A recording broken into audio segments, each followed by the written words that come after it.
C'est bon, François. Bonsoir à tous, il est mardi, il est 20h30, c'est l'heure de votre rendez-vous hebdomadaire avec le bistrot d'Allez-le-Losc. Quatrième émission ce soir, hein. Quatrième émission avec au sommaire en première partie. Qu'est-ce que c'est que ce match? Retour sur Lille-Marseille, ou plutôt Marseille-Lille au Vélodrome dimanche soir. Deuxième partie, un sondage du bistrot d'Allé-le-Losc, le sondage BAL.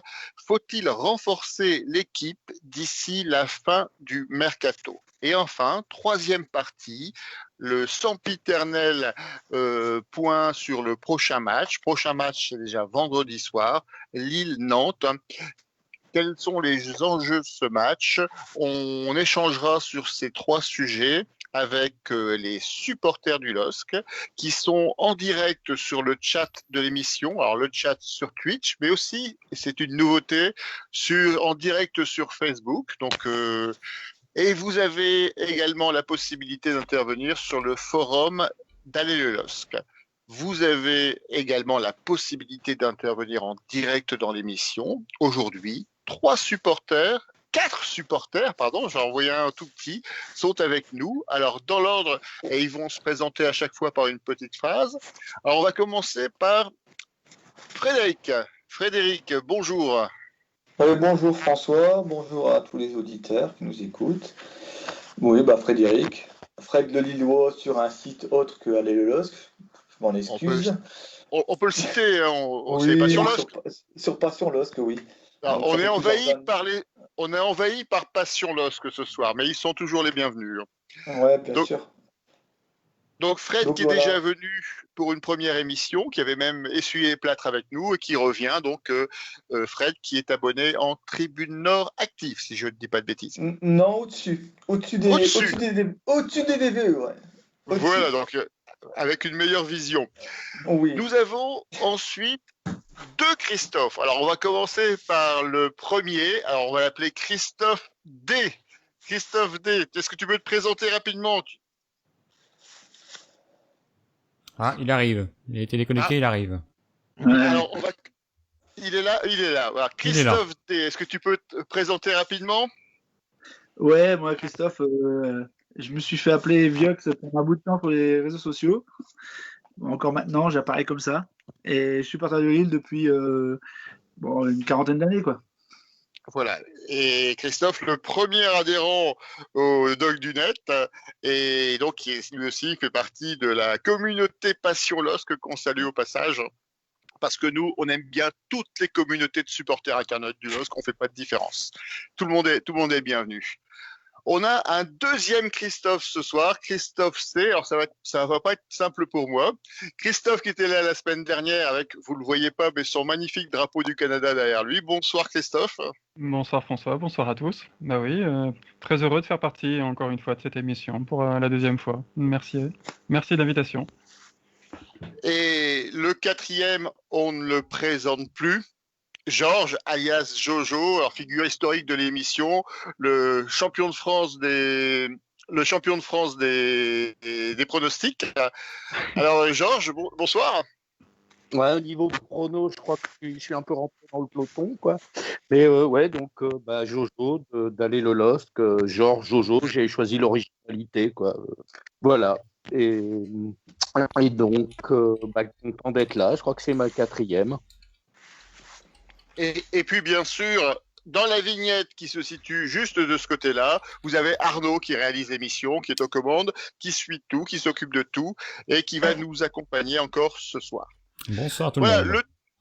Bonsoir Arnaud. Le tour de table est réalisé. On peut maintenant rentrer dans le vif du sujet. Première partie de l'émission. Qu'est-ce que c'est que ce match? Et là, je crois qu'on peut vraiment dire qu'est-ce que c'est que ce match? On va revenir sur Lille-Marseille. Alors, on va faire le tour un peu des réactions. Mais c'est quoi ce match? Est-ce qu'on a gagné un point au stade Vélodrome ou on en a perdu deux? Alors, qui veut commencer? Allez, un des Christophe.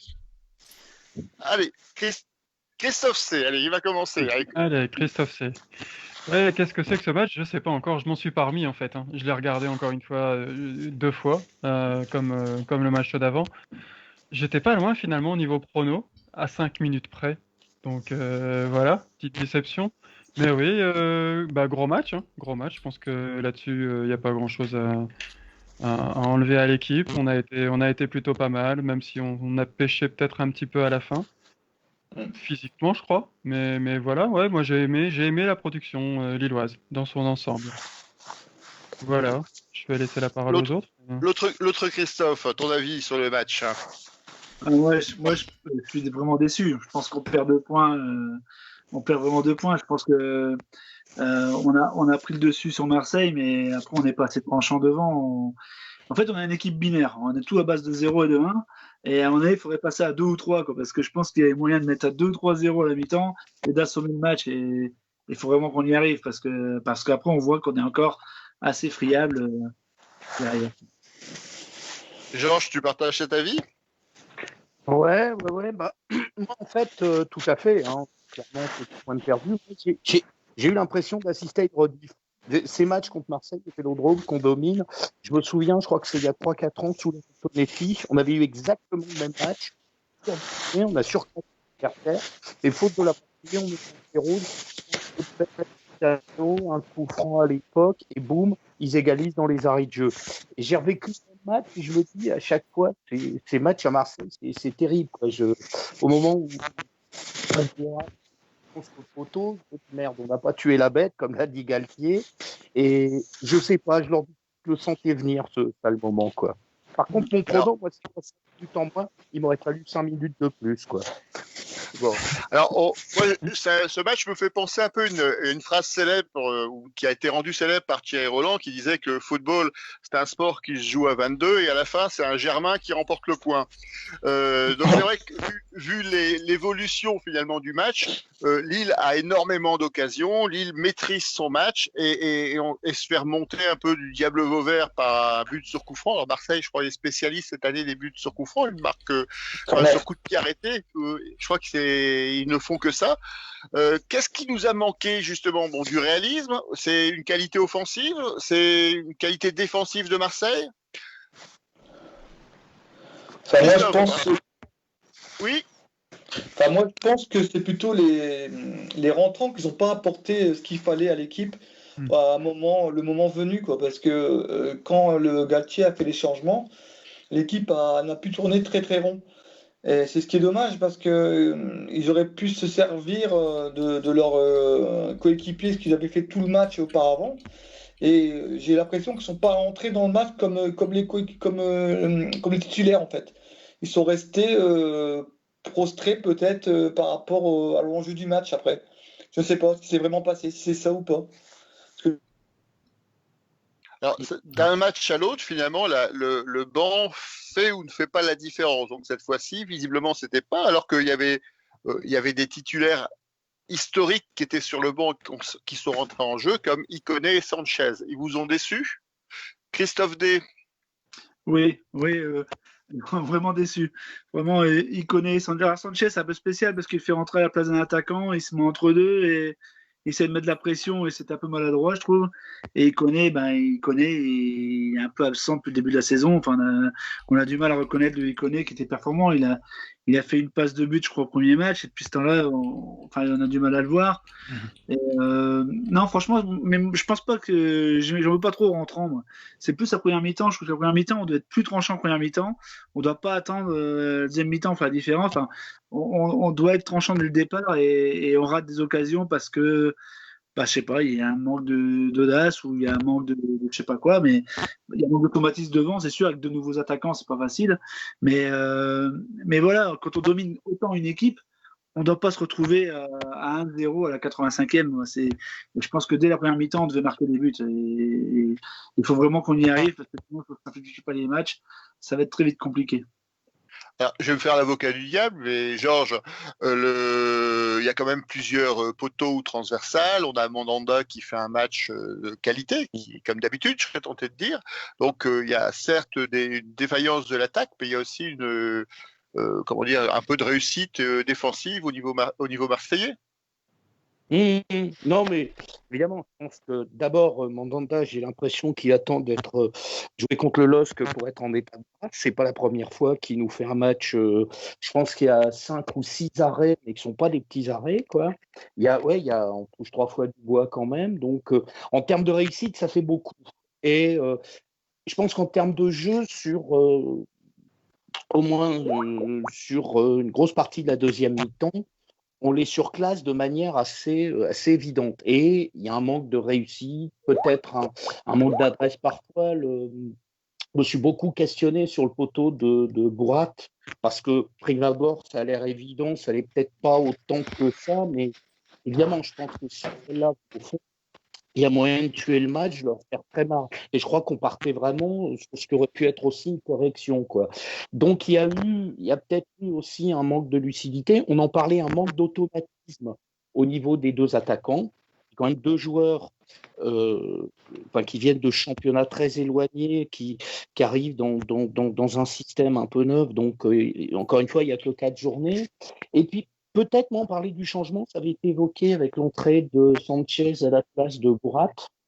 Et je trouve que Bourrat, on peut voir le match sous 2 aspects, un peu le côté déchet, maladresse, mais aussi tout le travail de sape qu'il a mené pendant 1 heure, où vraiment, il jouait sur la longueur, il jouait sur la ligne des Marseillais, d'ailleurs en se mettant très souvent hors jeu, mais c'était presque du harcèlement, il y avait un vrai point d'ancrage sur la défense, ce qui fait aussi qu'il a énormément paralysé la ligne arrière, et je pense que sa sortie coïncide à un moment, ça donnait un peu plus d'oxygène à la défense marseillaise, ils ont pu monter un peu, et c'est là, ils ont une occasion et un but, voilà, je veux dire, on a inventé le coaching de Galtier sur les 2 derniers matchs, peut-être que sur ce coup-là, la sortie de Bourrat a eu un effet, je pense.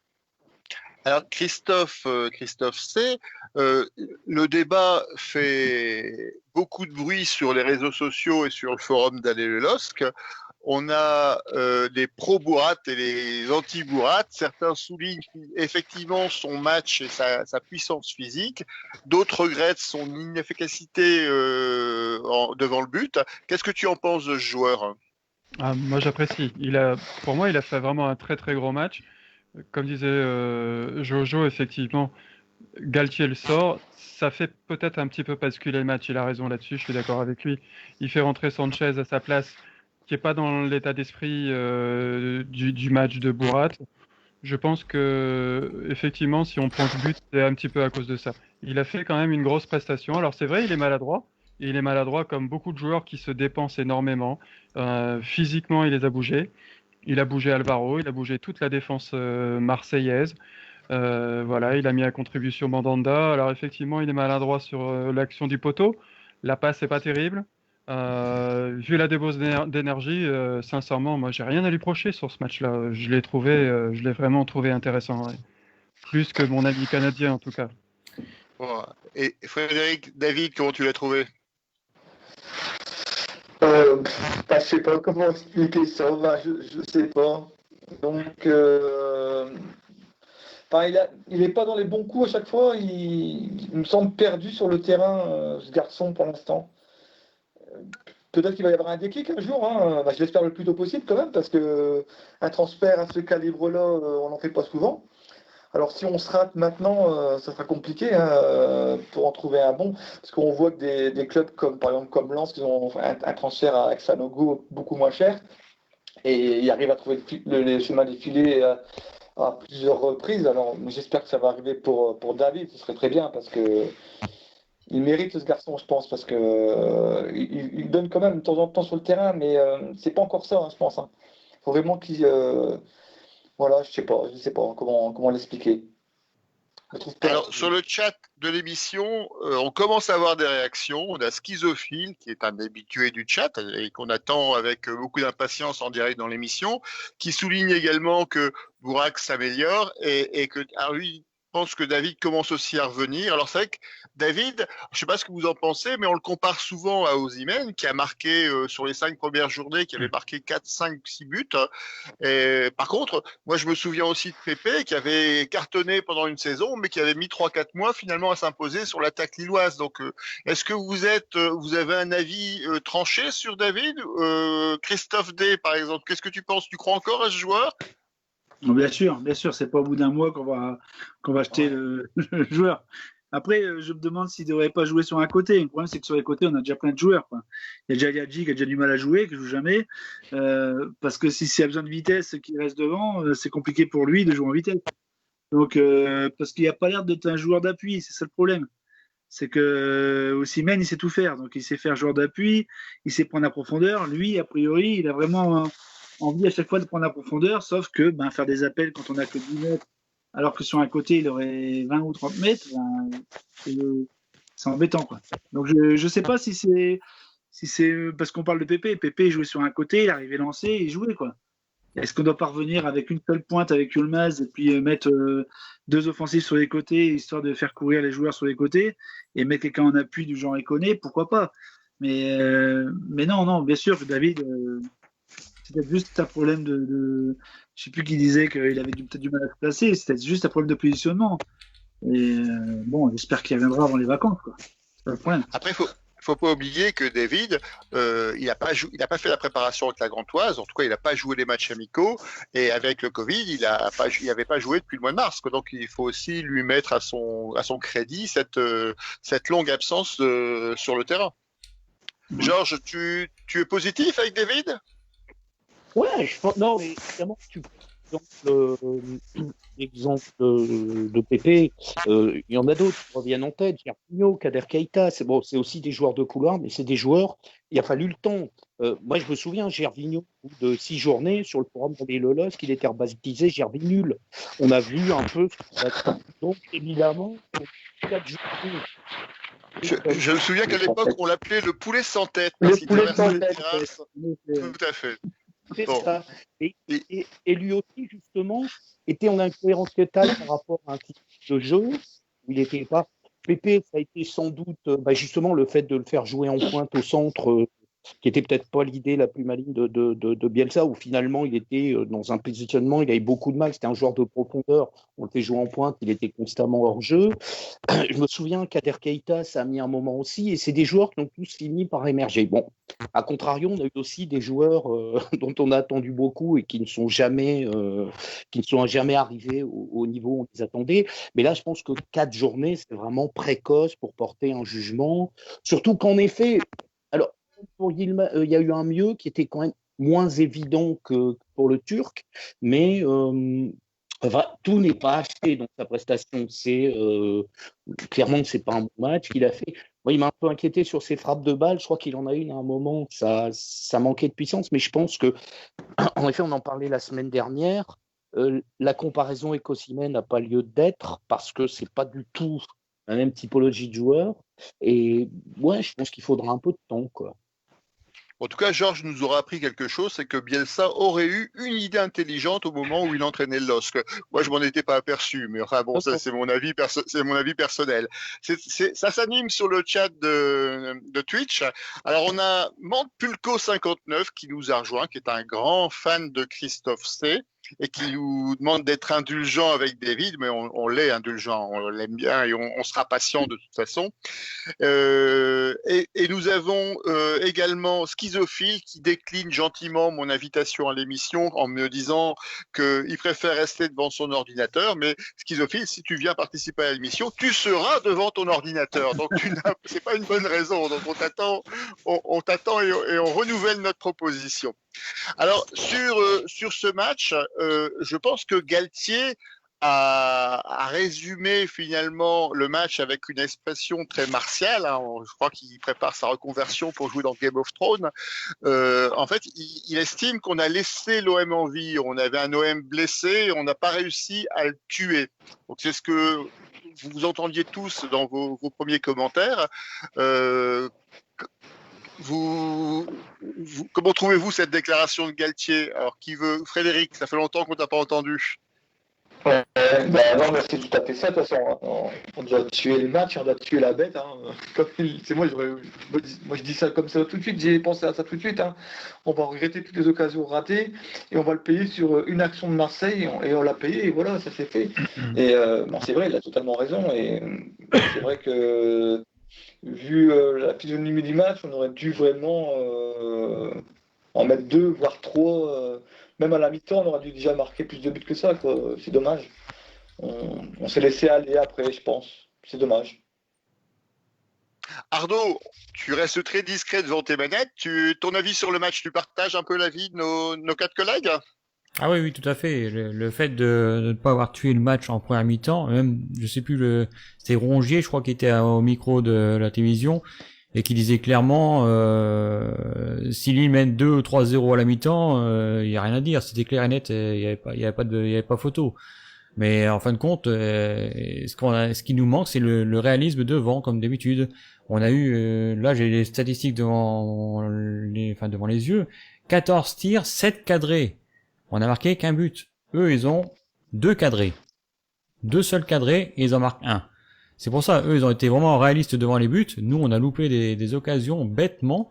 C'est vrai que je sais plus qui disait, je crois que c'est notre ami canadien, le Christophe, là, qui disait que David a loupé une occasion encore une fois. Après, on va pas non plus le mettre à l'échafaud non plus, mais c'est dommage pour lui. Il a 2 grosses occasions en 2 matchs où il est face au gardien et il fait des passes de poussin, on l'appelle ça, une passe au gardien.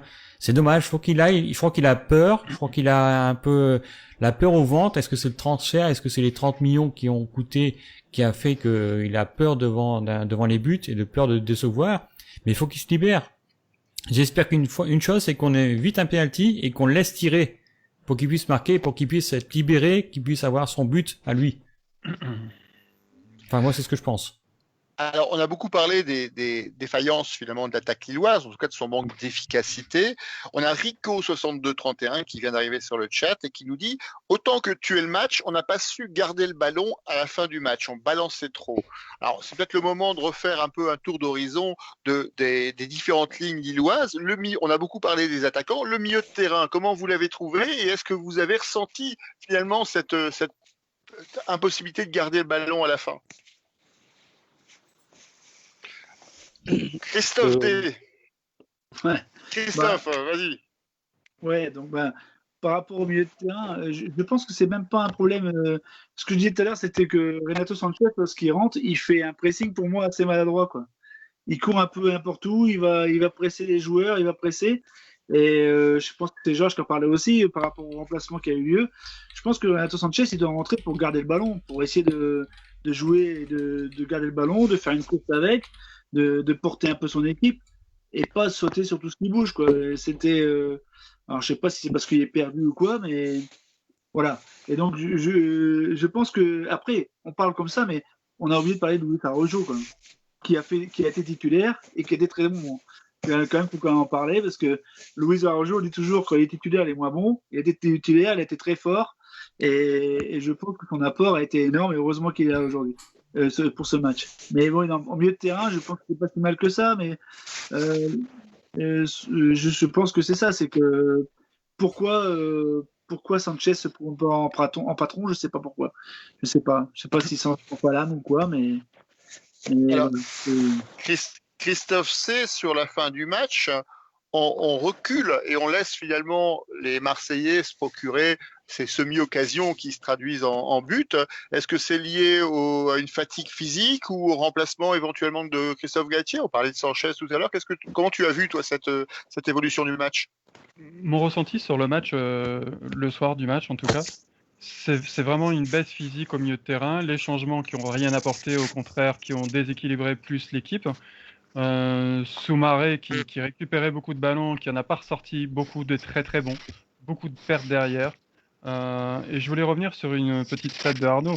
Quand il nous parle des 14 frappes et des 7 cadrés, il faut ajouter les 2 poteaux qui ne font pas partie des cadrés. Ouais. Mais on est aussi tombé sur un Mandanda exceptionnel, je crois, encore une fois ce soir. Donc voilà, l'attaque lilloise n'a pas forcément été au top, mais on est tombé sur un très très grand gardien.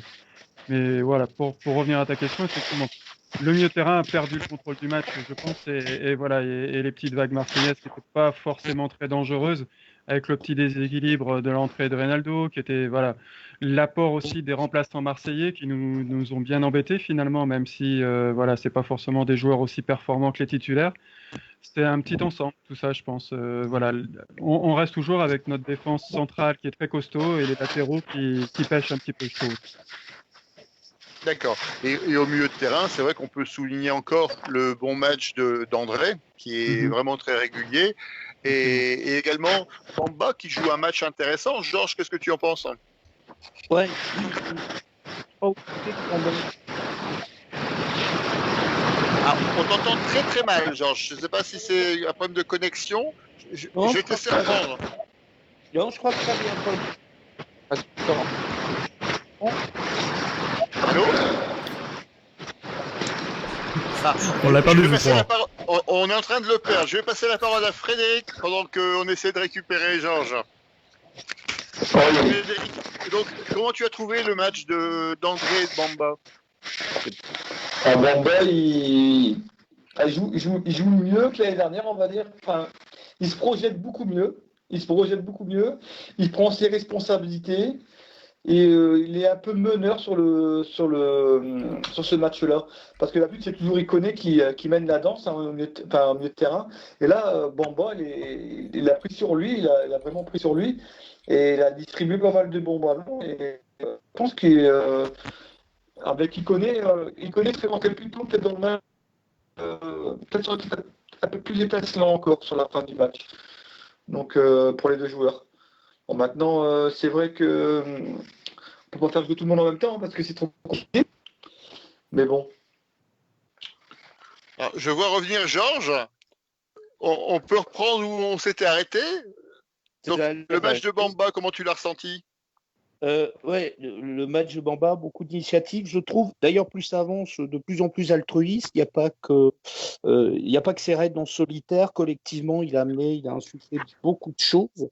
Et globalement, c'est vrai que lui et Arroyo, de l'autre côté, on a parlé du travail d'Arroyo aussi. Ça a été les deux hommes forts de l'animation offensive, comme ça l'est un peu depuis le début de la saison d'ailleurs. Mais là, il y a eu vraiment un impact, ils ont fait très mal, quoi. Et ce que je disais avant la friture sur la ligne, c'est aussi le boulot, malgré tout, bon, Saumarez, quelques passes malheureuses, mais je trouve que le milieu lillois a complètement bouffé le milieu marseillais. C'est-à-dire que Sanson, Rongier, et je ne sais même plus qui était le troisième, n'ont pas existé. Donc ça, ajouté au positionnement de Yilmaz, je crois que ça explique en partie qu'on les a complètement neutralisés. D'ailleurs, Thauvin et Payet n'ont pas existé. Et donc, je crois que ce changement, cette sortie d'Yilmaz et finalement l'arrivée de Sanchez qui peut-être en pas son rôle, c'est les deux éléments qui ont peut-être un peu fait basculer le match, se rajoutant après la fatigue, quoi. Mais donc, voilà, moi, je trouve une heure, il y a eu aussi la bataille au milieu qui a été totalement à l'avantage des Lillois, quoi. Alors, sur le chat de l'émission, donc on a Rico 6231 qui suit un peu notre raisonnement et qui souligne le match de Bamba et d'Arroyo, qui se demande c'est peut-être l'année de leur maturité. Donc, je pense qu'on est tous d'accord avec lui. Et Montpulco 59, quel drôle de pseudo, souligne que Bamba fait un excellent début de saison, très intéressant, que ce soit défensivement ou offensivement. Alors pour terminer ce tour d'horizon du match contre Marseille, rapidement sur la défense. Donc la défense centrale, je crois, on serait tenté de dire comme d'habitude, c'est plus une révélation, c'est une confirmation. Qui veut prendre la parole? Christophe D. Allez, je le vois opiner du chef. Non, la défense. Et contrairement aux autres matchs de Bradaric, je trouve que Bradaric était plutôt pas mal. Il était dans le combat, il était bien. Et même quand il se prend la tête, il prend un carton jaune, mais c'est bien. Dans ces matchs comme ça, il faut faire voir qu'on est présent et qu'on va pas bouger, quoi. Et Galtier a peut-être trouvé qu'il était un peu trop dans le combat d'ailleurs, parce qu'il le fait sortir, je crois, pour éviter le carton rouge. Voilà, c'est ça. Mais c'est con parce qu'il fait, je sais plus, il y a 70 minutes, 65 minutes de jeu, je sais plus. Mais quand il est sur le terrain, il est bien. Il n'a pas oublié son ailier, il a bien joué. Et Bradaric qui était convoqué chez les Croates en sélection nationale. Alors, il était chez les Espoirs, là, et maintenant il est chez les A. C'est tout nouveau. Voilà, donc tu vois, c'est peut-être ça qu'il a apporté. Et Celic était pas mal non plus. Je trouve que les latéraux, c'était pas si mal ce match-là. D'ailleurs, on prend un but sur un coup de pied arrêté qui n'a pas grand-chose à voir avec une action de jeu, quoi. Non, franchement, la défense, j'ai apprécié la défense. Bon, Christophe, l'autre Christophe, tu es du même avis? C'est vrai que Bardaric a peut-être fait son match, le meilleur match de la saison pour l'instant, même si c'est un des tout premiers. Selic, lui, par contre, forcément, voilà, moi c'est quelqu'un que j'apprécie. Il a fait une belle prestation également. Dans le combat, on voit comment il sort, de toute façon, avec une arcade sourcilière en moins. On voit qu'il était dans l'esprit au moins. Voilà, c'est vrai que jusqu'au changement, je pense que vraiment on a eu une belle prestation de la défense dans son ensemble. Après, je trouve qu'on a quand même été déséquilibré avec la sortie de Bardaric et notre entrée de Reynaldo. Voilà, mais c'est vrai, une belle prestation globale de défense. Mais la défense a aussi été aidée par Soumaré, pardon, et voilà, et André devant comme d'habitude. Je pense qu'on ne peut pas souligner uniquement la défense par nos arrières, mais aussi nos milieux de terrain qui ont apporté beaucoup, je pense. Et qui ont bien bloqué, notamment Camara et Sanson. Donc pour conclure, Frédéric, 2 points de perdus, un match plutôt encourageant, et il faut continuer à travailler le physique. Ouais, exactement, ça, 2 points de perdus, ouais. Non, mais c'est vrai que la défense a été extraordinaire. Georges, tu es du même avis? Ouais, très gros match de Célie, quoi. J'ai envie de dire qu'avec Borat, tous les deux, on voit qu'ils bossent fort. Mais 2 très enfin, c'est pour ça qu'ils sont les latéraux, les 2 latéraux, et Célie qui fait un match énorme. Ouais. Et Bradari, il y a un moment, je pense qu'en tant que bon supporter lillois, quand on voit qu'il s'est pris le chou, on peut pas trop lui en vouloir. Mais c'est vrai que peut-être que la réaction de Garcia était un peu vive, je sais pas. Je pense qu'il s'était calmé quand même sur le coup, mais c'est vrai qu'il y avait le risque potentiel d'un rouge. Par contre, j'ai juste une petite réflexion dans le choix des remplacements. C'est une question en aparté qui m'avait interpellé. Il me semble que le laps de temps, quand il fait sortir à Rojo et je sais plus qui sort. Il fait sortir à Rojo et quelques instants après, il fait sortir les 2 attaquants. Me dit le laps de temps n'a pas été énorme entre les deux. Et moi, ce qui m'avait interrogé, c'est qu'il avait déjà fait un changement avant et que donc on était à 10 minutes de la fin et il avait fait déjà les 3 changements. C'est-à-dire qu'il se privait éventuellement de la rentrée d'un 5e joueur. Moi, je me suis dit à un moment, s'il a un blessé, on risque de se retrouver à 10. Est-ce qu'il n'aurait pas été plus opportun de sortir les 3 en même temps, quoi, de faire le 3 changements pour garder sous le bras un joker? Bon, heureusement, ça n'a pas eu d'effet. Peut-être qu'il n'y a pas débat, mais je me suis dit, c'est peut-être une mauvaise gestion de la nouvelle règle, le fait que sur un intervalle si rapproché, il fasse 2 remplacements et de ce fait qu'il se prive de la possibilité d'en faire un dernier, quoi. Je ne sais pas si on a bien compris mon raisonnement, mais... On a compris, hein. Tout à fait, on a compris en tout cas l'essentiel. Alors, il y a Jim qui vient de nous rejoindre Jim Rigel qui vient de nous rejoindre sur le chat, qui nous dit c'est un match qui ressemble un peu, c'est le même style de match que ceux de Ligue des Champions, à savoir qu'on a une prestation qui est intéressante et à la fin on n'est pas payé. Et on a alors Montpulco qui fait référence au corner inexistant qui amène le but. Donc c'est vrai que sur les images, le corner est pas du tout évident. Après, bon, c'est tout. Ça fait partie des faits de jeu, malheureusement. Hein. Une erreur d'arbitrage, ça a parfois des conséquences qui sont assez importantes. Mais je pense que quelqu'un le soulignait au début de cette partie de l'émission. Finalement, prendre un but de la tête de Germain sur un corner, c'est peut-être effectivement lié au départ à la sortie de Burak et qui a été remplacé par Sanchez et qui n'a pas été excellent sur le marquage ou du moins dans le timing pour essayer d'aller chercher le ballon de la tête. On a après sur le corner, il y avait Renildo. Hein. Sur le corner, il y avait Renildo qui était absent. Hein. Quand on regarde, il était sur la ligne de but. Il a carrément loupé son action et Maignan sort. Lui, il sort aussi, mais il ne sort pas comme il faut. Et on peut, si on voit les images, il était absent. Et Maignan sort très mal. Oui, ça fait honte à la mémoire de Tony Silva, ça. Une sortie comme ça. Il fait une sortie à l'horizontale derrière l'attaquant, il n'y a aucune chance d'avoir le ballon. Hein. Faut pas qu'il y aille pour faire ça. Faut qu'il reste sur sa ligne. Non, quand on parle de Mandanda qui fait un grand match, on peut dire que Maignan a pas été bon quand il fallait, quoi. C'est dommage. Bon, en tout cas, c'est un problème à la fois donc d'efficacité offensive et finalement d'efficacité défensive.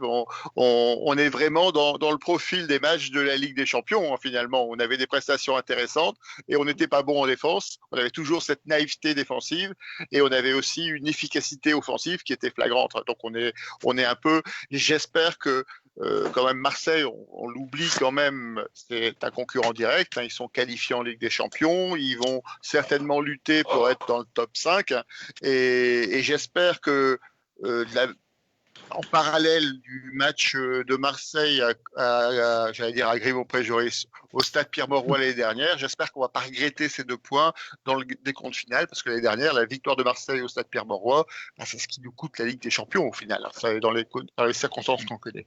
Je pense qu'on a fait le tour de ce match contre Marseille. On peut passer à la deuxième partie de cette émission, le sondage du bistrot d'Alain Le Losc. Faut-il renforcer l'équipe d'ici la fin du mercato? Il reste 15 jours et pour l'instant, les médias font état de peu de rumeurs pour un renforcement du LOSC. Est-ce que vous pensez qu'il est temps de réagir, de rajouter une petite pointe, ou est-ce que vous pensez que le mercato est lié au départ et que seul un départ, comme l'avait dit Christophe Galtier, pourrait justifier une arrivée? Qui veut commencer? Georges. Ouais. Moi non. Je trouve que finalement, la seule chose qui manque à cette équipe pour l'instant, c'est des automatismes. Les joueurs, je pense que c'est ça. Donc, ajouter de nouveaux joueurs, c'est aussi ajouter la potentialité de devoir refaire un rodage d'équipe. Donc, moi, un renforcement, pourquoi pas, si c'est un joueur d'exception qui a vraiment rien de faire une bonne affaire.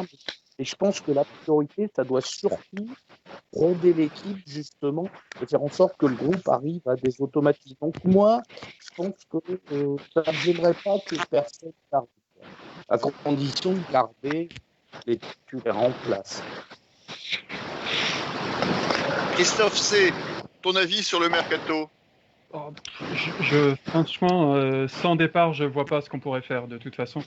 Voilà. Après, si on fait une bonne vente d'Iconé, choses comme ça, peut-être un attaquant supplémentaire, peut-être que 3 joueurs, par contre, devant, ça serait un petit peu trop. Je sais pas. On a aussi Wea qui est là, donc qui n'a pas joué l'année dernière.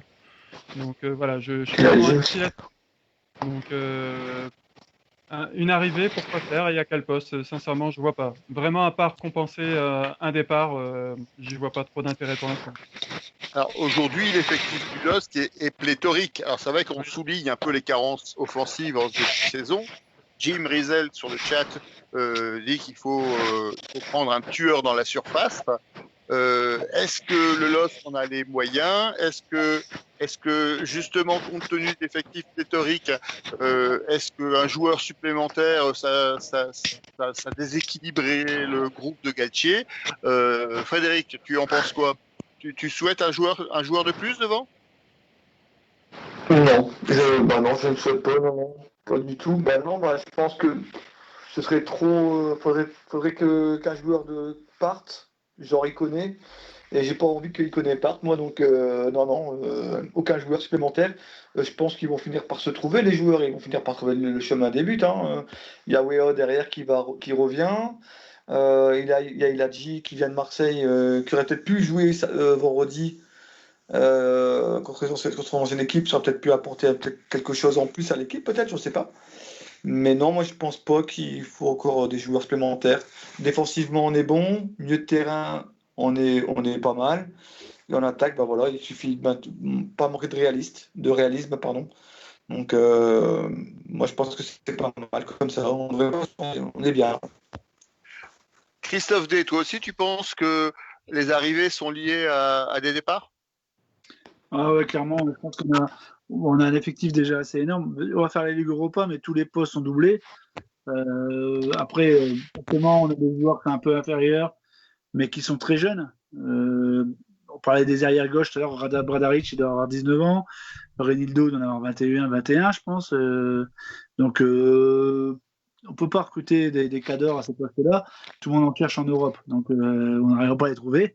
Donc, je pense que on risque de perdre, même si on perd un milieu de terrain, même si on perd Soumaré, on a Nias qui est derrière, qui fera le 4e milieu de terrain. On est quand même, je pense qu'un effectif de 20-25, ça se gère. Au-delà de ça, c'est compliqué. Hein. Ça n'a jamais bien marché. Hein. Ou alors c'est le football américain, mais c'est compliqué. Il faut s'équiper. Alors, sur le forum d'Alé-le-Losc, les positions, elles sont médianes. On a d'un côté, on a ceux qui pensent qu'il faut effectivement un renfort offensif parce qu'ils regrettent un peu les carences et de façon peut-être un peu définitive sur Jonathan David. En tout cas, ils sont très impatients. Et là, on l'a aussi sur le chat. On a Jim qui n'y croit pas, alors qu'on a d'autres qui prônent plutôt la patience. On a également un argument, c'est qu'est-ce qui se passe si on a Botman ou Fonte qui se blessent? Est-ce que sur une durée assez longue, est-ce qu'il ne faut pas effectivement un joueur de complément? Ou est-ce que dans ce cas-là, est-ce qu'on est sûr que Soumaoro pourrait rester? Est-ce qu'il faut le maintenir? Donc on a plein de sujets. On a aussi des questionnements sur les éventuels départs. Est-ce que vous croyez aujourd'hui, à 15 jours de la fin du mercato, compte tenu de ce qu'on entend et des capacités financières du club, est-ce que vous croyez encore à un départ de certains joueurs cadres lillois comme Ikoné, comme Maignan ou comme Chalik? Georges? Je ne sais pas, dans le cas de nous, est-ce que sur le marché, il y a un club qui pourrait permettre à Maignan d'évoluer, qui est en gardien de but? Je ne sais pas. Je pense que c'est ce qu'il faut éventuellement voir. Je n'ai pas l'impression que pour l'instant, ça bouscule fortement à ce niveau-là. Il connaît, je crois qu'il y avait des pistes, je ne sais pas où ça en est. Et surtout, le cas, vraiment, celui que je voyais partir, au vu même de ses prestations sur les 2 premiers matchs, c'était Soumaré. Et Soumaré, le message Alors, Georges, je vais te couper parce qu'on t'entend très très mal. On t'entend très très mal. Le temps que ça se répare tout seul comme tout à l'heure, je vais laisser la parole à Christophe C. Oui. Alors en cas de départ, oui, à part Ikoné, j'en vois pas un autre partir. Maignan, on en parlait déjà la semaine dernière. Partir pour quel club? Avec l'équipe de France, comme on l'a évoqué, même s'il est numéro 3, je le vois vraiment pas. Non, je le vois bien rester à Lille, faire une bonne dernière saison peut-être. Mais voilà, à part Ikoné et puis Yazici, on a des bruits qui commencent à circuler. Voilà, peut-être un de ces deux-là, mais les remplacer, pas forcément. Comme disait Christophe tout à l'heure, je pense qu'on a l'effectif pour tout cas. Oui, c'est vrai que depuis aujourd'hui, on entend beaucoup parler d'une rumeur d'un prêt de Yazice, d'un prêt d'1 an, qui viendrait finalement confirmer que Ikoné resterait dans l'effectif lillois cette saison. Frédéric? Alors, on a perdu Georges, mais il est en train de se reconnecter. On lui passera la parole juste après. Frédéric, que penses-tu tu as entendu parler de cette rumeur pour Yazice? Ah non, j'ai pas entendu. Tu me l'apprends, là, tu me l'apprends. J'ai pas entendu parler de cette rumeur. Alors, nous avons des scoops sur le bistrot d'Alé-le-Losc. Et partirait où? Ah, on n'a pas l'information pour l'instant. En tout cas, j'ai pas vu passer les informations. Alors, le chat est très actif. Hein. On nous parle effectivement des transferts. On nous parle des jeunes aussi, qu'on n'a pas beaucoup évolué, vu évoluer pour l'instant. On a en défense centrale, on a Diallo aussi qui est présent, qui pourrait pallier une blessure du duo principal Fonte et Botman. On a également, donc on l'a cité tout à l'heure, on a des renforts finalement, on a un mercato interne avec des joueurs qui sont pour l'instant pas utilisés. On a Liadji, on parle de Pizzuto également, on a Nias qui fait partie du jeune, même si Galtier a rarement finalement puisé dans l'effectif des jeunes pour renforcer son équipe. Alors je sais pas qui veut prendre la parole. Alors Georges, tu nous as rejoint? Non, Toujours pas. Je ne vois pas son image, je ne l'entends pas. Christophe, ton avis alors? Moi, je pense que Lopez a eu des déclarations au début de saison assez marquantes, assez frappantes, en disant je veux que l'université, je sais pas comment on appelle ça, le LOSC, les jeunes du LOSC deviennent un vivier pour le LOSC. Donc, je pense qu'il veut arriver à ça, et je sais par d'autres canaux que le LOSC qui recrutait beaucoup à l'étranger avant essaye de recruter un peu plus jeunes et de fixer un peu ces jeunes sur 2-3 ans pour les faire monter en niveau. Donc, je pense que c'est peut-être une piste pour les années suivantes, l'année prochaine, dans 2 ans. Cette année, je pense que je suis pas sûr. Enfin, j'ai pas vu de nom à part Nias qu'on voit souvent arriver et qui pour moi, faut pas des apparitions, il n'y a pas de problème. Et Yadji qui vient de Marseille. Pizzuto, je sais plus comment il s'appelle. Lui, je l'ai vu arriver, mais je sais pas trop ce qu'il vaut. Enfin, on n'a jamais vu jouer. Bon, je pense que c'est pour les années suivantes. Cette année, Galtier, je crois qu'il va intégrer beaucoup de jeunes des formations lilloises. Alors, le débat est très intense sur le chat. On a Schizophile qui nous dit « Je crois en David, ça va venir ». Et Jim qui nous dit « On a tous cru à Hector Tapia il y a quelques années ». Alors, c'est l'occasion de saluer le Chilien, celui qui marquait de la tête du gauche et puis du droit. Et donc, voilà, le mercato finalement qui s'anime beaucoup sur les réseaux sociaux et sur Internet et qui au final risque d'être très très calme sur les 15 derniers jours, si j'ai bien résumé la position de tout le monde. Quand on voit que le Real de Madrid est vite à acheter, on peut se dire que ça va être calme. Bon, écoutez, ça nous permet de passer à la troisième et dernière partie de l'émission. Il est 21h20, on est quasiment à l'heure, c'est un exploit. Un petit focus finalement sur le prochain rendez-vous du LOSC. Prochain rendez-vous du LOSC vendredi soir à 21h. Lille contre Nantes au stade Pierre-Mauroy. Alors, première question, qui va voir le match au stade Pierre-Mauroy? J'y vais. Ouais, Frédéric? j'y vais. Ouais. Christophe? Non, malheureusement, j'ai pas réussi à avoir de place. Encore une fois. Bon. Sacré confinement. Donc, oui. en tout cas, bon, j'imagine que si Christophe, tu ne verras pas le match au stade, tu le verras à la télévision. Ouais, bien sûr. Qu'est-ce que vous attendez de ce match, Christophe Steve? Alors, quel est ton avis sur ce match? Est-ce que c'est un match piège? Est-ce que c'est un match facile? Ni l'un ni l'autre. Je pense qu'on a les moyens largement d'embêter cette équipe de Nantes et de prendre les 3 points, hein, évidemment, comme on dit. Hein, l'important, c'est les 3 points. Je pense que la défense nantaise n'est pas forcément celle de Marseille, ni celle de Rennes qu'on a déjà rencontrée. Je pense que l'équipe de Nantes est largement à notre portée. Mon ami Nicolas Palois, qui s'est peut-être pas encore remis de l'effet Pépé d'il y a quelques années, doit encore avoir mal au rein. Donc je pense que ce soit Araujo ou Iconé peuvent lui refaire la même chose. Je pense qu'on aura une belle prestation lilloise qui va vouloir en plus se remettre dans le coup des 3 points et garder Paris Saint-Germain à distance, puisqu'on est devant Paris, il faut en profiter. Alors, Jim Rizel qui nous dit qu'il sera également au stade, et Schizophile qui nous fait déjà un pronostic. Alors, je vous le livre, ça vous donnera des idées pour la fin de l'émission. Lui estime qu'on va les laminer 1-0, but de Burak. Donc voilà, puissiez-vous vous en inspirer. Christophe D, ton avis sur ce match? Alors, j'ai vu la dernière demi-heure de Nantes contre Saint-Etienne. Je les ai vus remonter avec des jeunes Stéphanois qui ont fait comme des Lillois, quoi. Ils se sont repliés alors qu'ils auraient pu continuer à attaquer. Et l'attaque, c'est pas trop mal. Je trouve que c'est du jeu à la Gourcuff, ça joue dans l'intervalle, donc il faut se méfier quand même de cette attaque-là. Par contre, si on les bouffe au milieu, si on les empêche de jouer leur première balle, ça devrait aller. Et derrière, c'est friable. Donc moi, je pense qu'on gagnera et je veux arrêter le binaire. Je veux passer à du 3-1. Du 3-1. Parce que je pense qu'on va prendre un but, mais au moins 3 buts. Je veux voir 3 buts. Voilà. Alors, Nantes, c'est un club qui, après ses premiers matchs, est dans la deuxième partie du tableau. Ils ont 5 points. Ils ont eu un calendrier qui n'est pas si facile que ça. Ils ont été à Bordeaux, où ils ont fait match nul 0-0. Ils ont reçu Nîmes, ils ont gagné 2-1. Ils ont perdu 2-1 donc, contre Monaco. Et on l'évoquait tout à l'heure, ils ont fait un match nul à domicile 2-2 contre Saint-Etienne. Donc, 5 points. Pardon? Ils perdaient 2-0. Tout à fait.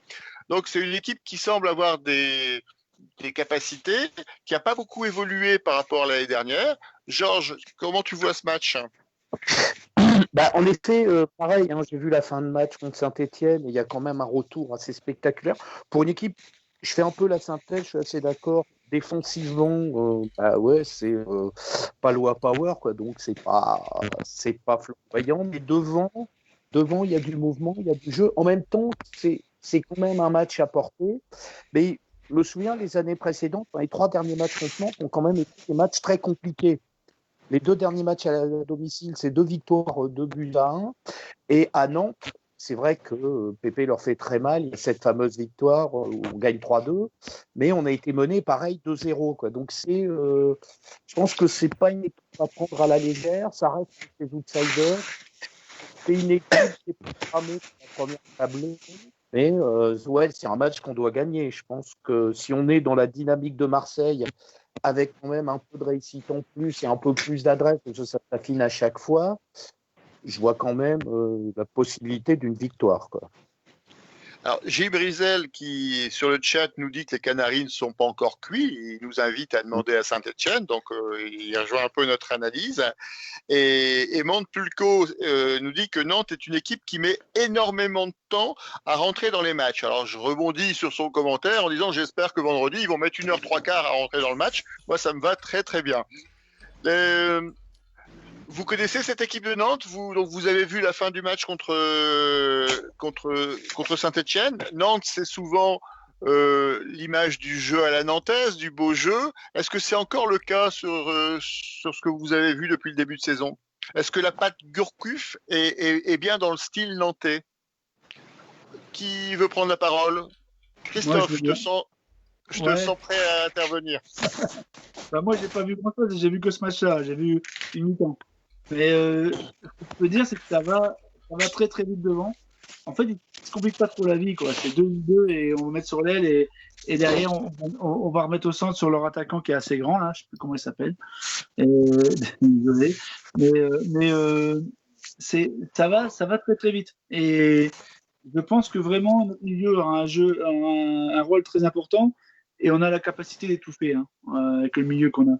Et si on les étouffe, on n'aura peut-être pas gagné le match, mais on va bien les embêter. Mais oui, non, ça joue bien. Et ça peut. Et si on les laisse partir dans le dos, on aura des gros problèmes. Alors, moi, tout à l'heure, je rebondissais sur le commentaire de Montepulco qui disait que c'était une équipe qui mettait énormément de temps à rentrer dans le match en disant qu'il espérait qu'ils allaient mettre 1h45. Et j'ai Jim qui rebondit sur mon commentaire en disant oui, mais si nous on met 1h50 à marquer un but, ça va poser problème. Donc c'est la clé du match, elle est dans l'efficacité offensive. D'ailleurs, on parlait de ça, Palois contre Bourac, ça va être un beau duel. Christophe C, tu en penses quoi? Ah oui, alors j'ai hâte de voir ça, oui, ça va être un petit peu. Alors c'était déjà ce que j'avais dit pour le match de Marseille avec Bourak face à notre ami Alvaro, mais là ça va être sympa, oui. 2 beaux petits bébés. Dans l'esprit, ça va être le combat, mais c'est pas. Voilà, je pense pas que Palois soit dans un mauvais esprit, contrairement à Alvaro. Non, non, j'ai hâte de voir ça, oui. Après, à Nantes, il y a un joueur que j'aime bien, c'est Ludovic Blas. Je trouve que techniquement, c'est vraiment intéressant, c'est rapide. C'est pour moi un des beaux joueurs de ce championnat et qui correspond bien au jeu nantais, qui est plus forcément le jeu à la nantaise, effectivement, comme disait, je crois que c'est Christophe juste avant. Ça va vite, c'est technique, 2-3 remises, on part en profondeur, voilà, mais c'est vraiment la patte Gourcuff, là, on a trouvé ça. Mais le jeu à la nantaise, pour moi, voilà, enfin, on n'y est plus, là.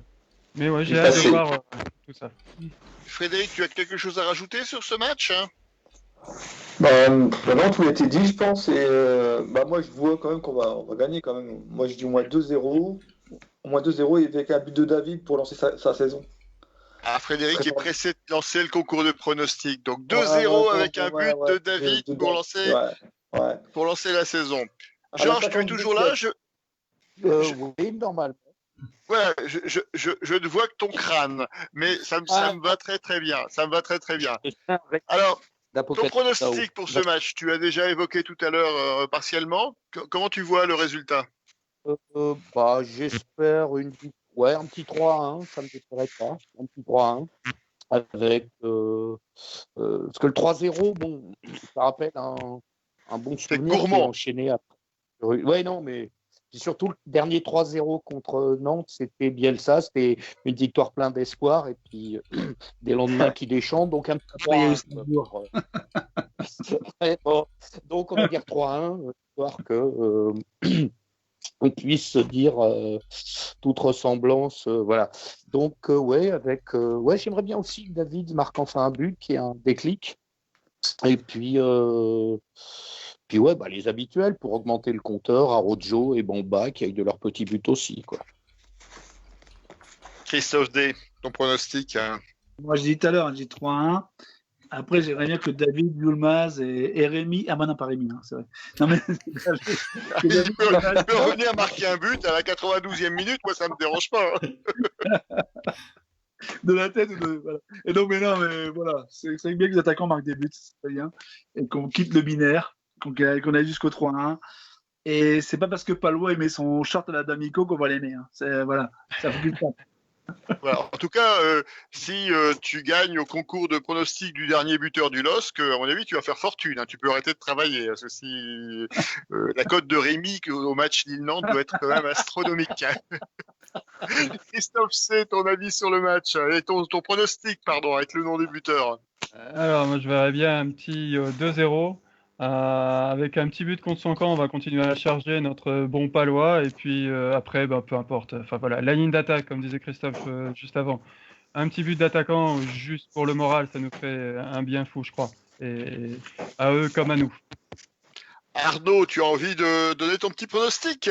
Alors déjà, sur les chats du Facebook qu'on diffuse ce soir, il y a Michael Van Pratt qui indique 2-1, un but de David et de Arroyo.